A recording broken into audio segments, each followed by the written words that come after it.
இயேசு கிறிஸ்துவின் இனிதான நாமத்தில் இன்றைய ஆவிக்குரிய சிந்தனைக்கு உங்களை அன்புடன் வரவேற்கின்றோம். இப்போதும் ஒரு பாடலுக்கு பின்பு உங்கள் சிந்தையை தெளிவிக்கும் ஆவிக்குரிய செய்தியை கேட்கலாம். வானது நீரோடைகளை வாஞ்சித்து கதருமா போல் என் ஆத்துமாவும் பொன்முகம் காணுவே வாஞ்சித்து காத்திடுவே. வானிலும் இந்த பூவிலும் நீ என் வாஞ்சைகள் தீர்ப்பவராய் நினைந்தேன். இன்ப இயேசுவின் நினைவில் நாமத்தை புகழ்ந்து இகமதி பாடின தருணம் இது. இயேசுவை போல நல் நேசரில்லை, இன்றும் என்றென்றும் அவர் துதி சாத்திடுவே. ஆண்டவர் இரட்சகருமாக இயேசுவின் இனிதான நாமத்தினால் உங்களை வாழ்த்துகிறேன். நம்முடைய ஆவிக்குரிய சிந்தனைக்காக சங்கீதம் 42:11 நான் வாசிக்கிறேன். என் ஆத்துமாவே நீ ஏன் கலங்குகிறாய்? ஏன் எனக்குள் தேங்குகிறாய்? தேவனை நோக்கி காத்திரு. என் முகத்திற்கு இரட்சிப்பும் என் தேவனுமாயிருக்கிறவரை நான் இன்னும் துதிப்பேன். தாவீது ராஜா தன்னுடைய அனுபவங்களை சொல்லும் பொழுதெல்லாம் ஆச்சரியமாக இருக்கும். தன்னுடைய ஆத்மாவோடு கூட பேசுகிற ஒரு அனுபவம் அதிகமாய் சங்கீதங்களில் பார்க்க முடியும். மனிதனையும் விலங்கையும் வித்தியாசப்படுத்துகிற ஒரு காரியம் ஒன்று உண்டுனால் ஆத்மா. விலங்குகளுக்கு ஆத்மா கிடையாது, மனிதனுக்கு ஆத்மா உண்டு. அநேக நேரம் அதை நாம் அறிந்து கொள்ளாமல் இருக்கிறபடியினால் அநேக நேரம் சொல்லுவோம் மனசே சரியில்லை, அந்த மனசு எப்படிப்பட்டதென்று அறிந்து கொள்ளாமல் தான் அநேகர் வாழ்ந்து கொண்டிருக்கிறோம். அந்த மனதினுடைய காயங்கள், மனதினுடைய பாரங்கள், இன்னும் மனதினுடைய வியாகுலங்கள் நிறைய இருக்குது. இந்த காரியங்கள் எல்லாம் இன்னைக்கு சரியா புரிஞ்சிக்காததுனால துக்கத்தோடு வேதனையோடு எங்க பாதிச்சிருக்கு, எதனால இது இருக்குங்கிறது தெரியாமலே ஓடிக்கொண்டிருக்கிறோம். ஆனால் தாவீது அதை தெளிவாக தெரிந்திருந்தார். அதனால தான் ஆத்மாவோடு பேசுகிறார். பாடுகள், நிந்தனைகள், அவமானங்கள், வண்ணாந்தரங்கள், வாழ்க்கையிலே ஏற்றத்தாழ்வுகள் வரும்பொழுதெல்லாம் ஆத்மா சோர்ந்து போகிறது, தத்தளிக்கிறது.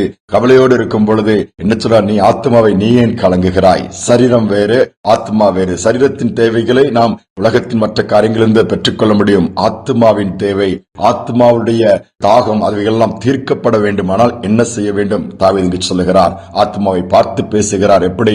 கலங்கியிருக்கிற ஆத்மாவே நீ ஏன் கலங்குகிறாய்? தேவனை நோக்கி காத்திரு, அவர்தான் எல்லாம். அவரால் உருவாக்கப்பட்டது இந்த ஆத்மாவை எந்த மனிதனாலும் கொல்ல முடியாது. மரித்து மனிதனுடைய வாழ்க்கை முடிந்த பிறகும் அந்த ஆத்மா உயிரோடு கூட இருக்கும். ஆண்டவருக்கு பிரியமா இருந்தால் அவருடைய ராஜ்யத்திற்கு போகும், இல்லாவிட்டால் நரகத்திற்கு போகும். சோ அந்த ஆத்மாவை குறித்த ஒரு கரிசனை இருக்கிறதா? ஆத்மாவோடு நீங்கள் பேசுகிற ஒரு அனுபவம் உங்களுக்கு இருக்குதா? இன்னைக்கு சிந்தித்து பாருங்கள். ஆத்மாவோடு பேச கற்றுக்கொண்டீர்கள் என்று சொன்னால், துக்கமாய் பாரமாய் மனசே சரியில்லைன்னா, ஆத்ம சாந்தி இல்லைன்னா நீங்க என்ன பண்ணுவீங்க? பேச ஆரம்பிச்சிட்டீங்கன்னா கவலைப்படாத, நீ ஆண்டவரை நோக்கி காத்திரு, அவரை நோக்கி பாருன்னு சொல்லி பார்த்து பேசுனீங்கன்னா அங்கு ஆறுதலுக்கான வழியை உண்டாக்கி விடுவார். அதோடு மட்டுமல்ல, நல்ல சந்தோஷமான நிகழ்வுகள், நன்மைகளை நினைத்தால் ஆத்மாவை பார்த்து என் ஆத்மாவே கர்த்தரை ஸ்தோத்திரி, அவர் செய்த உபகாரங்களை மறவாதேன்னு சொல்லி அப்படியும் தாவீது பேசுவதை பார்க்க முடிகிறது. நாம் எப்படி, நம்முடைய ஆத்மாவுடைய கண்டிஷன் இன்னைக்கு எப்படி இருக்குது? துக்கத்தோடையா, பாதிக்கப்பட்டா, வேதனையோடா, மனசே சரியில்லை என்று பல உலக பிரகாரமான காரியங்களை செய்தா அங்கங்க போய் அதை பண்ணா சரியாயிருமா? சரியாகவே ஆகாது. ஆத்மாவுக்கு மருந்து ஆண்டோடைய சமூகத்துல இருக்குது. ஆத்மாவுக்கு பலம் ஆண்டோடைய சமூகத்துல இருக்குது. ஆத்மாவுக்குரிய காரியங்களுக்கு முக்கியத்துவம் கொடுக்கணும்னா ஆண்டோட சமூகத்திற்கு முக்கியத்துவம் கொடுக்க ஆரம்பிச்சிருவோம். இதைதான் ஆண்டவர் எதிர்பார்க்கிறார். ஒரு சகோதரன் தன்னுடைய ஃப்ரெண்ட்ஸோட சேர்ந்து தன் இஷ்டப்படி வாழ்கிறான். ஒரு நாள் ஆண்டவர் அவனை சந்திக்கிறார். அவனுடைய எல்லா குட்டி பழக்கங்கள், கெட்ட பழக்கங்கள் எல்லாம் மாறிடுச்சு. நாட்கள் சென்றது. அவனுடைய ஃப்ரெண்ட்ஸ் நிறைய பேருக்கு அந்த பழக்கம் இருந்துச்சு. ஒரு நாள் அவனுடைய இன்னொரு ஃப்ரெண்ட் ரொம்ப நாள் பிறகு சந்திக்கிற, எப்படிடா இருக்கிறா, ஏன் அப்படி இருக்கிற, எலும்பு தோலுமா போயிட்டேன்னு சொல்லும் போது, என்னடா பண்ண மனசே சரியில்லை, வாழ்க்கையில எதை எடுத்தாலும் நஷ்டம், குடிச்சுதான். ஏடா குடிக்கிறா? நானும் ஒரு நாள் அப்படிதான் இருந்தேன், மாறிட்டேன் பாருனா. அவனுக்கு புரியல, எப்படிடா மாறினா? இந்த மாதிரி ஆண்டவர் என்ன சந்திச்சாருடா. என்னைக்கு ஆத்மாவில ஒரு பெரிய ஒரு சமாதானம், ஒரு திருப்தி இருக்குது. எனக்கு எப்பமாதான் வேலை கிடைக்குது, வருமானம் அதன் மூலமா வருது, என் குடும்பத்தை நடத்த அது போதுமானதா இருக்கு, இதற்கு மேல என்ன வேணும்னு சொல்லும் போது, சரி நான் ஒரு நாள் ஒரு இடத்துக்கு கூட்டிட்டு போறேன், வா நம்ம போய் ஜெபம் பண்ணலாம், ஆண்டவருடைய சமூகத்துல கொஞ்ச நேரம் நீ உட்கார்ந்து பாருனா. அதெல்லாம் செட் ஆகாதுடா. ஃப்ரெண்ட்ஸ்லாம் அதான நேர் குடிச்சா மனசு சமாதானமா இருக்குது, கொஞ்ச நேரம் இது பண்ணா அதெல்லாம் நிரந்தரம் கிடையாது. மீண்டும் மீண்டும் சரீரத்தை பாதிக்கும், குடும்பத்தை பாதிக்கும், சமூகத்தை பாதிக்கும். அவன் கேட்கல. கொஞ்ச நாள் போன பிறகு திருப்பி ஒரு நாள் அவனுக்கு ஞாபகம் வந்து, அவன் சொன்னான் அந்த இடத்துக்கு தான் போய் பார்க்கலான்னு சொல்லி அவனை பார்த்து அவனோடு போய் ஆண்டவர் சமூகத்துல போய் உட்கார்ந்தான். நடந்தது என்ன தெரியுமா? ஆண்டவர் பிரசன்னம் அங்க வித்தியாசமா இருந்துச்சு. ஃப்ரீயா இருக்குடா, ஏதோ நடந்திருக்குடா, இப்ப பாரு எனக்கு நல்ல சமாதானம் இருக்கு, எனக்கு ஒண்ணுமே இல்லை, ஆனாலும் நான் என்னால சந்தோஷமா இருக்க முடியுது, தைரியமா இருக்க முடியுது, அப்படி ஒரு நம்பிக்கை அவனுக்குள்ள வந்துருச்சுதே. அதுக்கப்புறம் வாழ்க்கையே மாறிடுச்சுது. யோசித்து பாருங்க, நீங்க ஒரு பலமான துக்கத்தோடு இருக்கிறீங்களா? நம்பிக்கை இழந்து போய் இருக்கிறீங்களா?